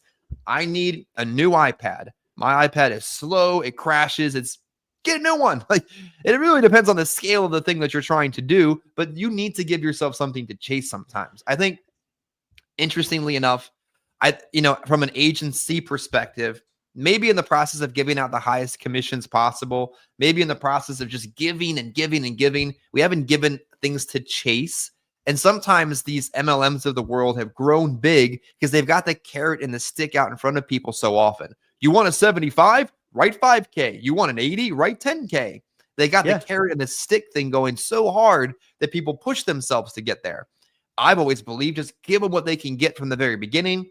But in turn, maybe you need to give yourself the stick to chase to get what you want in your dreams. The trip, the house, the car, the lack of a credit card debt, the lack of a car debt, like whatever it is. I knew a couple years ago when we were in a massive hot streak, overrides were coming in hot. You know what I did? I paid off the Jeep because I didn't want the Jeep keeping me from being able to reinvest in the business. It's more money I can put back somewhere else. So give yourself something to chase, give yourself something to pay off. And guess what? That reward is really the pursuit of it, not the destination when you eventually get there. Well, it does something with your mindset too, Chris. I think when you have something to work for or towards, and even like when exactly how much money you need to come up with, like you said, I mean, you're going to figure out a way to make it happen. You're always going to try to find that next sale, whether that's a lead or maybe you'll push harder to get referrals. You're going to do the things necessary to find that next sale. And I think that's the best mindset to have, not just focusing on, I need to make a sale today, but focusing on what do I got to do to make that next one. And that's really, I don't know, anytime I have something where I'm like, oh man, I got to come up with an extra, 15,000 or something, like I'm going to figure out a way to make it happen. And my mind just kind of goes like, just really get like focused and like in the zone. And, like I said, always just trying to focus on the next sale. Who can I go see next? Who gives me the best opportunity to, and maybe that's why, I don't know, maybe I need to figure something out, Chris, because like you probably even notice like my production, majority of the business I write is like late afternoon, early evening. Like in the morning time, every once in a while I get one, but it's always like later in the day. So I don't know if I like shift my mindset or something later in the day where like now it's like crunch time and I just hate going home without anything. Like Mhm. I just need to like figure out a way. I just need to leave my house in the morning, like with that same mindset, like, all right, it's crunch time. Like pretend like the day ends at noon or something. Yeah, that could be it. I get really, really, Yeah. really excited by getting that first piece of business on the books. Like when the first appointment is home, I get in and I walk through it and I lock it down. That's really motivating. Very few things get me up and down emotionally in this business anymore as a personal producer. But that first app just freaking feels good. And that sets the tone for the rest of the day. And when that doesn't happen, I'm like, ah. So maybe like that hot pursuit of that first piece of business. And then if you can write a piece of business before noon, then you get to do something else, whatever that something else is. I give you the flip. This is the worst example I could give you. The last couple Wednesdays, I've left the field a little bit earlier so I could have dinner with the wife. And I set the schedule Wednesday based off of wanting to do that. Like I need more appointments than normal, more leads than normal in a certain particular area with a certain particular premium done to make that kind of thing happen. Because I still have a goal that I have to hit no matter what. And to cut 2 hours out of the day, I have to make the rest of the day even more, compacted. And normally Wednesdays are kind of like, what happens, happens. It'll happen. I just got to go through the motions. But I pushed it in even harder to be able to get 2 hours out for myself. So worst example I could give you, because that was the worst example, but the best example is maybe figure out what you can win in the morning to give yourself a reward in the afternoon. Yeah. Another word of advice for brand new agents that maybe don't have a ton of money for leads. Either get with us, or if you're not with us, talk to, your upline and see if they have like any aged leads that, even if they're not near home, if you have to go a couple hours away from home, I think another great way to kind of feel like kind of having like that like crunch time mindset is take yourself into an area where you can't just hurry up and go home, where when you're there, that you're just going to be there for maybe a few days. Even if I would say go somewhere where you're not close enough where you need to get a hotel and you have to stay for a couple days, because then you got nothing else to focus on but work. There's like very little distractions, and you have that urgency to write as much business as you can because you don't know when you're going to be back in that area. Like, let's say, like I used to do this all the time, Chris. I would buy leads up in Milwaukee. For me, Milwaukee's about 2.5 hours away. It's far enough that I'm not going to go up there for the day and drive home and do that again the next day. Like I'm going to stay up there for a few days. But as time would go on, like if I would be there for like 3 days, and like by that third day, and I knew that would be the night I'd be driving home. I mean, God, I was doing everything I could. Oh, could you come back later? I got this. No, I can't. I can't come back later. I can't come back tomorrow. This is it. I'm not going to be around this area for a while. So if you're serious about this, we need to talk right now. But it kind of puts you in that mindset, creating that urgency for yourself to do as much business as you can within that small amount of time. And especially if you have aged leads, you're not paying a whole lot for them. So you can get a big stack of them and try to catch up with a lot of people all within that one area. But yeah. New agents, I definitely would recommend, after a few sales, buy some aged leads, put enough money aside to get a hotel for a night or two, and just go out there. And like I said, you will be so focused on just work and nothing else. Very, very limited distractions. And every time I'd go up to Milwaukee, Chris, I mean, I might go up there for a day or two. I don't think I ever came home with less than like 6,000 in premium. Wow. Within a couple of days. And that's just because, like I said, you're so focused on just work and nothing else. And you're like, what am I going to do? Just go sit in a hotel room? Like, I'm going to stay on work as late as I can. Yeah, I just dropped in the section over here, areas where I can guarantee you today we could put you in front of countless amounts of people to give you what Adam's describing. The Chicago market. No, I'm not reselling Adam's leads. We've got plenty in that area to work from. New Mexico. I don't know how many people are in New Mexico, but we got plenty. New Jersey, Delaware, Philadelphia. I could feed an agent in Philadelphia for years off of stuff that's like gently used. Maryland, Tulsa, Southern Louisiana, Wisconsin, you name it. We've got opportunities out there for people that need to get out of their home, get out of their backyard, get out of their area, and get in front of people to cash flow their business. You take a travel trip to one of those areas, you make $4,000, $5,000, $6,000. Now you're on track. Now you can start a mini campaign, a direct mail campaign, take in transfers, whatever it is. One of those markets will put you on that track. Yeah, most definitely. Let's see. So yeah, like I said, work ethic, you just get, I think it's probably the most important part of the whole thing. I mean, if you can't get out of bed in the morning, this might not be for you. I mean, you got to be willing to get up and get out, and that's what it's going to take. And you can't treat it like a 9 to 5. You got to realize you are an entrepreneur. You're going to get out of this as much as what you're willing to put in. What that means is that you're going to have long days. You're not going to be, if you treat it like a 9 to 5, you're going to get minimal results. You got to focus on, 9 to whenever, until you feel like you got enough done for the day. And I mean, heck, I'm 22 years in, Chris. And when I go out in the field, there's still days that I don't get home until 10 o'clock at night sometimes. You just got to willing to get as much out of that time as necessary. Money management, like I said, setting money aside is crucial. I'll just kind of blow through this. We've already kind of talked about this, the constant flow of leads. One thing I would recommend, open up a separate bank account. Call it your leads account. It's just a good way to kind of set money aside. And I think there's accounts these days too. I mean, I always do it manually, Chris, but I think there's accounts where you can have it set up where every time a deposit comes in, like a certain percentage will automatically transfer into like a separate account.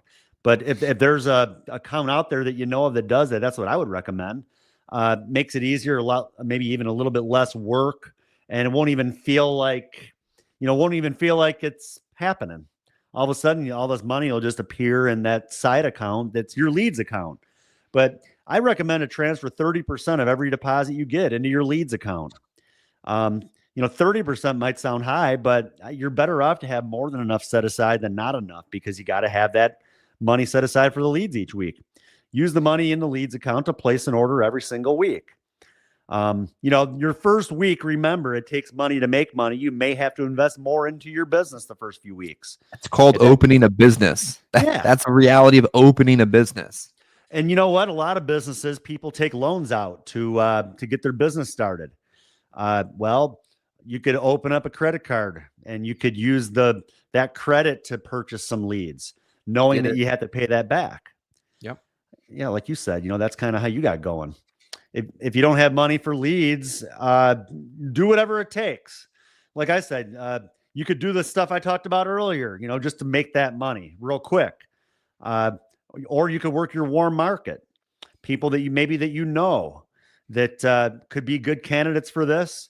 It's a great way, even as a brand new agent, to learn a presentation, practice it with people that you know. You could call people that you know and just say, "Hey, I'm starting this new job. I'm in the insurance business now, and I wanted to come by. Just if you wouldn't mind, I just wanted to practice my presentation with people that I know and that I'm comfortable with."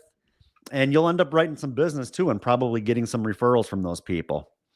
So put together a list of about 15 people that you know. If you're brand new, like I said, and just, not a lot for leads, contact them, let them know about your career, as I mentioned, and see if you can come by. It might take 15 to 20 minutes to practice my presentation. Very low pressure. You can quote and try to write a policy on them. And if they're not in need, you can get referrals. But, another thing with that too, I mean, just opening up to more than just the final expense, you can explain to the people, and I not only help people with final expenses, but we help with Medicare. We do have term policies for younger people, and just different sort of policies to fit different needs. So anybody that you know of that you think I could help, let me know. I'd be more than happy to sit down with them and see what we could do to help them. And like I said, very low pressure. They're people that you already know. They're willing to help you. And that willing to help might even mean they'd be willing to take out a policy from you. And from those 15 people that you know, I see no reason why you couldn't write at least between 3,000 and 5,000 in premium off of people that you know. And talk about a great way to build up some money right away that you can reinvest into your business.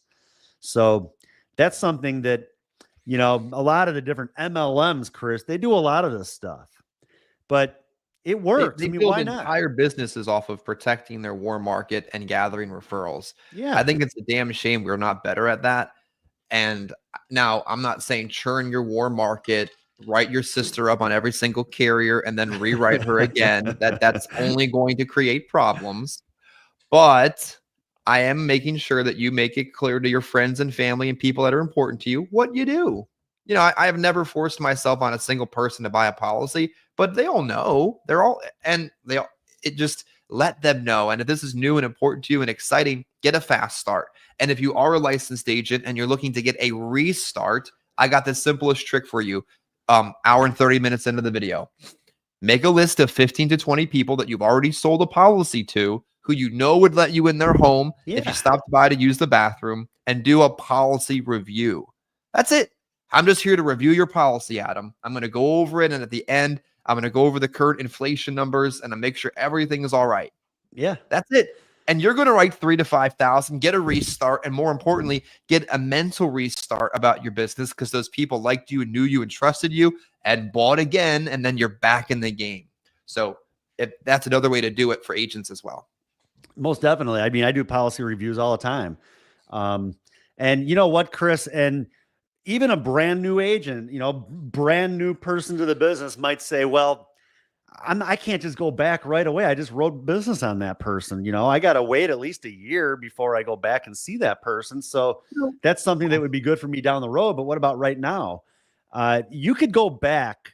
If you don't deliver your policies, you could still go back within the next month and drop by that person, make sure that they receive their policy, and you can add coverage. We tested this a few years ago, and 2 out of 5 people that we went back to on average would increase their coverage just by going back within the first 30 days. You know, Mrs. Jones, you pre-qualified for 25,000. I know we got you set up with the 15, but you pre-qualified for 25,000. Do you want to just take care of that today? And you'd be surprised that the people, like I said, 2 out of 5, that's not a bad number. Got one more for you. Yeah. I went and I saw somebody in this exact same scenario. It was the second to last person I saw at the end of 2024 before I took Christmas break.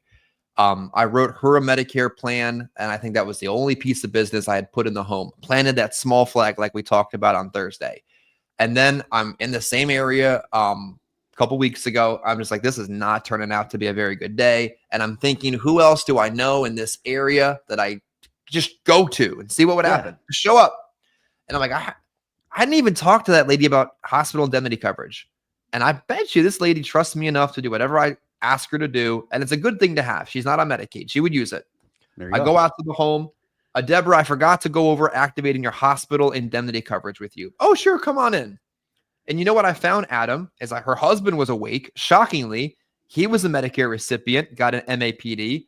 Her husband was paying over $300 a month for 2 other final expense policies that I didn't even think about, to know about, to see about just a month ago.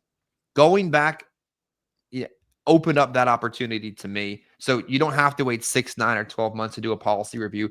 Go back for their initial opening, whatever. Call it whatever you want. They got a policy. Now you want to go over it with them on policy delivery, and you'd be surprised what you find.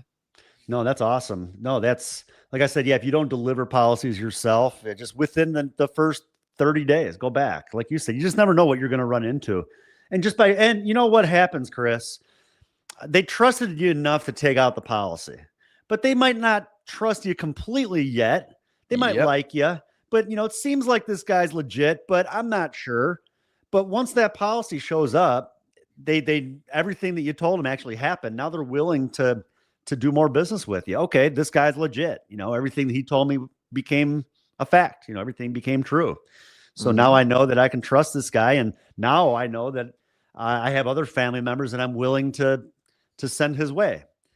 So And that's what happens. They got the policy now.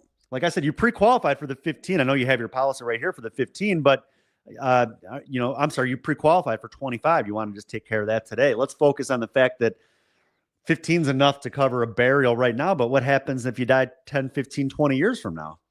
So that's where, like you mentioned, the inflation, Chris, and I use that funeral cost inflation chart that I have. If anybody wants a copy, reach out to me. Send me a message on Insurance Life Podcast on Instagram. Yeah, I'm going to start promoting that. Go to the Insurance Life Podcast on Instagram and send me a message, and I'll send it over to you. Let's see. Let me see if I can kind of breeze through the rest of this, Chris. Cold door knocking. Oh, boy, that just sounds horrible, doesn't it, Chris? Going up and down the street to people that you don't know. But you know what? It works. Same thing. If there's a will, there's a way.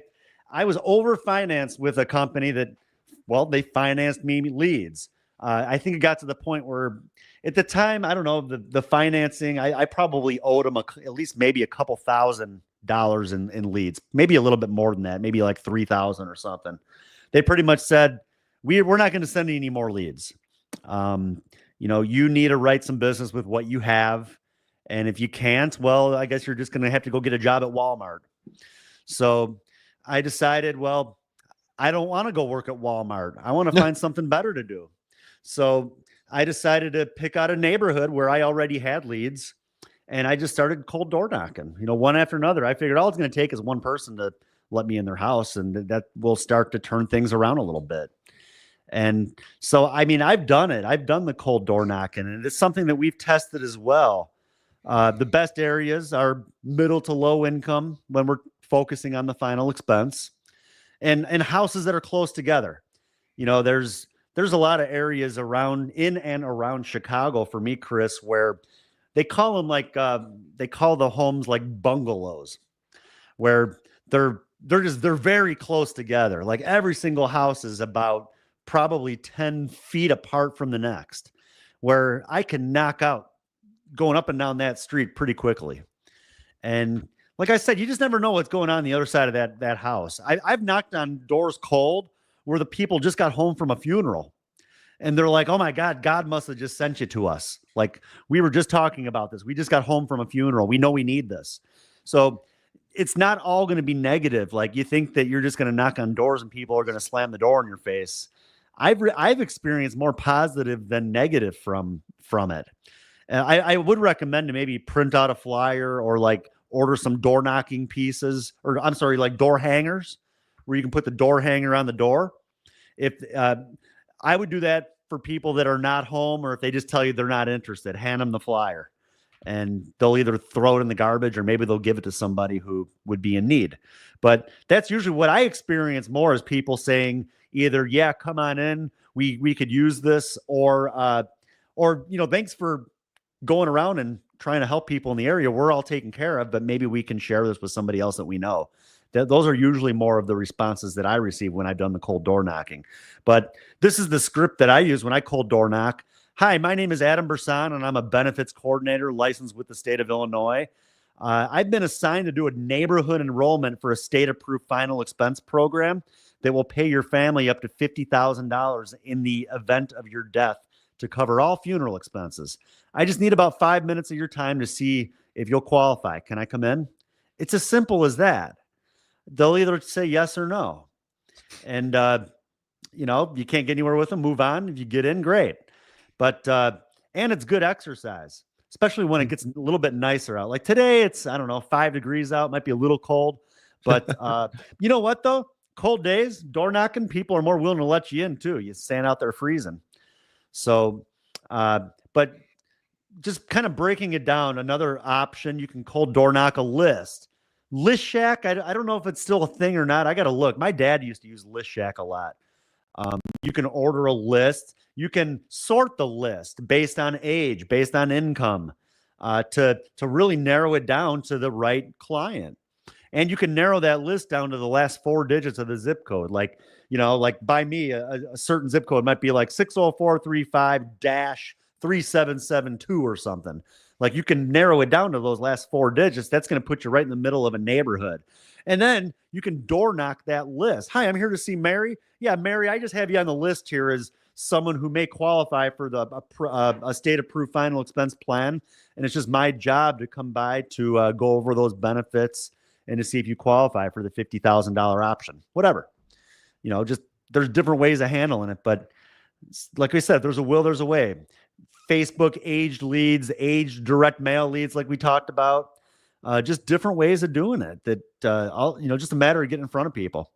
So, and then this is just your first 4 weeks. This is what I recommend. If you're doing the leads through us, and like Chris mentioned, like the 275, if that's all you can handle, great. I would recommend to do more than that though. Like I would do 3 times that much. So I think that's probably what, like $825, something like that. 275 times 3. I think that sounds right. Hopefully. If you can handle that, great, because that 825 would more than likely get you around 30 Facebook leads is kind of the numbers that I'm figuring out here. And then also, again, if you get like a credit card and you got to invest in your business, then you can also order the direct mail leads. And I just think it's good to maybe have a combination of both. The direct mail, everything's going to be much closer together. The Facebook leads will be a little bit more spread out. But as you order the Facebook leads, you're going to build up that inventory, and the leads will become closer together because you're going to have leads from last week that you still weren't able to catch up with. And now you have new leads from this week and then the following week. So sooner or later, you're going to have plenty of leads to work. But 30 Facebook leads, 20 direct mail leads, I think is a great way to start. If all you can handle is the 275, it's at least a good way to get your feet wet to generate a little bit of business. But then whatever you earn off of that 275, flip it around and then place the bigger lead orders if that's how you want to do it. So if anything, we could say maybe, Chris, week 1, do the 275, make a few sales. Whatever you make, though, you got to reinvest into more leads. If you really want to slay it, you got to, there we go. You got to do more than just the minimum, Chris. There it is. Yep. And the theme of the year is all in. Be all in or all out. And that's okay. Whichever one. And then when you make that sale again, after, when you have the more abundance of leads, transfer the 30% of your commissions into that separate bank account, rinse and repeat, do that every single sale, every single deposit you get. So then that way, when you need to place the lead order every single week, you already got that money set aside. It'll feel like free leads, especially if you have the account that's just automatic. Weeks 4 and on, you should have direct mail leads coming in by now. You can focus on the direct mail. If you're having success on the Facebook, keep doing them. If Facebook starts to dry up, again, get going on the direct mail. But at least there's plenty of different sources to kind of make sure that you're always going to have that steady flow of people to see. But it's up to you. You're the one who has to do it. You're the one who has to invest. We can teach all this to you. We can show you what works, but then it's up to you. So if you fail, just got to remember, well, let's see. They told me to do this. They told me to do that. Did I do this? Did I do that? If you're answering no to everything, well, then that could be why you're failing. But if you follow what we teach you, like I said, our goal is really to just set people up for that long-term success. And then we're just about done. I know we kind of went a little long today, but that's all right. Appointment setting tips. If you're not using an appointment setter, brand new agents, I think you need to learn to do it yourself. I recommend to use first names only, because if you're calling person like Mrs. Jones or Mrs. Carter or whatever, you sound very, very telemarkety, in my opinion. If you're calling the person by their first name, it doesn't sound so telemarkety, I guess you could say, not so salesy. Make calls every day. And everything I do, I just try to be a little bit different. People might say, why would you want to call at 8 o'clock at night? Because that's what I say. I say, call to set your appointments up from 8 to 9 o'clock at night, no earlier. Well, what are people doing at 8 o'clock at night? They're kicking back, they're relaxing, they're watching TV, they're doing crossword puzzles. Like they're not like running around chasing their grandkids around the house in the middle of the day. They're not making dinner. Their dinner's over. They're kicking back. They're relaxed. What else happens at 8 o'clock at night to 9 o'clock at night? Nobody else is calling them. Higher likelihood that they're going to pick up the phone because, heck, I mean, this might be important. Someone's calling me this time of night. So that's why I like calling from 8 to 9 o'clock at night. I very seldom get any resistance or anybody mad that I call them. You know, maybe the 85-year-old lady, you don't want to call that late, but other people, you should be okay. And then set up appointments on the hour, you know, beginning at either 9 o'clock or 10 o'clock. I start at 9 because I have the appointments that are setting them for me. If I was doing it myself, I would say 10 o'clock would be my first appointment because I would want to take the morning time to call the leads again, to call people that I was not able to reach earlier, or I'm sorry, to call people I was not able to reach the night prior. Now I'm going to call in the morning and try to set those up for the same day. And I recommend calling them, have them all set and ready to call on the way to your first appointment. If your first appointment's at 9 o'clock, you might have some gaps in your schedule throughout the day. We'll try to fill in those gaps. You have an opening at 1 o'clock. You have an opening at 4 o'clock. Do what you can to set those up for that day. The sooner you can set up that appointment, the higher likelihood that person's going to be home. Like if you're setting it up on Monday, set it up for Monday or Tuesday. Don't go further out because you go further out, there's a real good chance they're not going to be there. And then if you get rejected over the phone, plan on stopping by at least maybe 2 days later. Like I said, people aren't going to even realize you're the same person that they rejected on the phone. A lot of times people are pre-programmed to just say no on the phone. They think it's a telemarketer. They don't realize it's about something that they actually inquired about. So that's why, like I said, 2 days later, stop by. They might have been mean and nasty to you over the phone, and they might welcome you in with open arms, and you're able to do business. It's a mindset thing. So many times I've done this, and I've gotten in homes and written business on leads that people hung up on me, or even if I look at the notes that our appointment setters weren't able to get anywhere with over the phone. But when I go to the door and I show them that lead card they filled out, oh yeah, I remember doing that. Well, that's why I'm here. And they let you in. So just the different lead pieces, direct mail, the DE73 is pretty common with need a lead. I like need a lead. Average cost around me, I know, is like 38 to 40 bucks. And then just real quick, I'm just going to go through the phone script real quick, and then we should be done for the day, Chris. Hello, Mary. My name is Adam Brsan, and I'm a state licensed underwriter calling about the pink request card that we received back that you had sent in. I just needed to verify a few things with you real quick. You put down that you're 64 years old or 64 years young. Is that correct?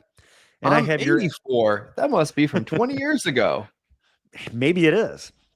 I'll still door knock it. And I have your address as 1050 Park Lane in Joliet. Is that correct? Okay, Yep. Great. And I know your phone number is correct because I'm speaking to you. And, you know, they usually laugh. I'm going to be in your area tomorrow to go over your benefits. And I just need to see if 10 a.m. works for you. And if no, suggest another time. Okay, I also have an opening at 2:30. Is that better? If still no, have them tell you what time they are available. Okay, great. It will only take a few minutes to go over what you qualify for and take care of you. Is your address a house or apartment? What color is it? Any cars outside? These are just all things that are going to help you. Even if they're not home when you get there, now you know what kind of car they have. So the next time you drive past, you're going to know, okay, well, their car's here now, and you can drop in. Just so you know, it's me. I'll have my state ID badge with me, and describe yourself, what you look like. So I'm easy to spot. Well, I'm looking forward to seeing you tomorrow at what time again? So I throw the question at them. I'll be seeing you tomorrow at what time again? Let them tell you. And to me, that's kind of like a mindset thing. Maybe they're putting in their mind then, okay, yeah, this guy's coming by tomorrow at 10 o'clock. Have a great day. It's as simple as that. I mean, there's so many different ways to do it. This is a script that I've used that has worked. If you have something that works, great. But main thing, get on the phone and call the leads. Do what you can to set up the appointments. And like I said, anything that you can't set, throw it out of your mind that they rejected you over the phone. Door knock that thing a couple days later. I recommend using en route. The There's other ones I know, like Road Warrior is one that people use for door knocking leads. I use Inroot. It's an Apple, and it's like $5 a month. And I'm pretty sure it does everything that all the other ones do. And I've been using it for probably at least 3 years now, 3 or 4 years, and it's done really well. Notability and good notes. Chris and I talk about that. I put all of my leads in an app called Good Notes, and I can search through all those leads. It'll give me all the leads that are all within one zip code. If I have a little bit of time to kill in between appointments, makes it a heck of a lot easier than shuffling through all my leads in my car that are printed out, where some are like crunched up under a seat, just all over the place. On the iPad, just has really helped me with my organizing and just having everything in order. So definitely recommend either Notability or Good Notes to put all of your direct mail leads, or even the Facebook with the door knocking pieces in, so you can show it to the person when you go to the door. So when your leads arrive, like I said, appointment set, great. Without appointment set, yeah, just get in there, put the route together, and just one stop after the next. Make that part of your day. And I think, like I said, sometimes people, they just work the appointments and they're wondering why they're failing. You got to get as much out of your leads as you can. And that's how you're going to get the most out of them, is by taking them and door knocking them as well. Get out of your comfort zone, get used to doing it. You'll end up slaying it for sure. Yep. And if the lead's not home, like I said, make a note on the back. Maybe set your leads. You can even create different folders, even in like the apps that we use. Like I can create an AM folder and like a night and weekend folder. If I've tried a lead 3 or 4 times during the day, well, then I'm just going to throw that into my PM folder. And then I know what to focus on after 5 o'clock at night, or going out on a Saturday if I need to. But yeah, it's as simple as that. What to wear: business casual. Keep the client comfortable. Don't look intimidating. Like I said, you don't need to wear a suit and a tie when we're selling final expense insurance on usually not the nice side of town. So don't look intimidating. What to take up to the door: anything that you need to take up to the door to sell a policy. It's funny that I even have this on here, Chris, but I had somebody tell me once that they drive up into the driveway and they just keep their car running when they door knock the lead. They keep their car running and they keep their door wide open. And then they'd go up to the door, like just saying, "Oh, I just was here to just introduce myself. I didn't really want to see you today. But, if you have time, I'll go turn my car off." Like, maybe it's very low key, but I don't know. I'd be afraid of someone running up and taking my car. But if it was my house and somebody did that, I would laugh at them, because the second they turn around and walk back to their car, I'd shut the door and I wouldn't let them back in. So take whatever you need up to the door that you need to make a sale. And that's all you need. When you go up to the door: "Hi, Mary, I'm Adam Brsan. I'm a state licensed underwriter." I either say that or I say I'm a benefits coordinator. Usually on the direct mail, I say benefits coordinator. I'm a benefits coordinator licensed through the state of Illinois. And I have your request here that you sent in a while back. Show it to them. And I just had a little bit of time before my next appointment. It takes about 10 minutes to go over what you may qualify for. That's it. Like, you don't need to over explain yourself at the door. The purpose of going up to the door is to get in. So, I have the card here that you sent in, had a few minutes before my next appointment. And it should take about 10 minutes to see what you may qualify for. Can I come in? Don't run quotes at the door. Do not run quotes at the door. And don't over explain it. I was just wondering what this was about. Well, that's why I'm here. It takes about 10 minutes. You don't need to explain it at the door. That's why I'm here. It takes about 10 minutes and we can go through it. That's it. Future trainings, check out adambrsan.com. You can fill out a form to receive an email each week of future trainings and other marketing and things like that. Go ahead and do that. And then that way you can hop on every single week and we'll point you in the right direction of where to go to watch the trainings. So YouTube, youtube.com/Adam Brsan, and also the Insurance Life and Everything in Between YouTube channel, podcast, Apple, Spotify, Amazon, I don't know, like 45,000 different other ones. You'll find us. All you got to do is just search for insurance, life, and everything in between, and you're going to find a lot of good content. So, thanks again, everybody. Yeah, we went a little bit long today. Wow, we almost broke 2 hours today, Chris. I'm excited for my 11 o'clock call next. Quick break, and I'll be back at it. Guys, join us next Friday for the same. If you need the conference call information, reach out. We'd be happy to have you every day of the week. And remember, today is an opportunity to still write business, make money, and put money in your bank account. Sounds good. Y'all have a great weekend, and we'll see you same time, same place next week. Thanks again. Take care.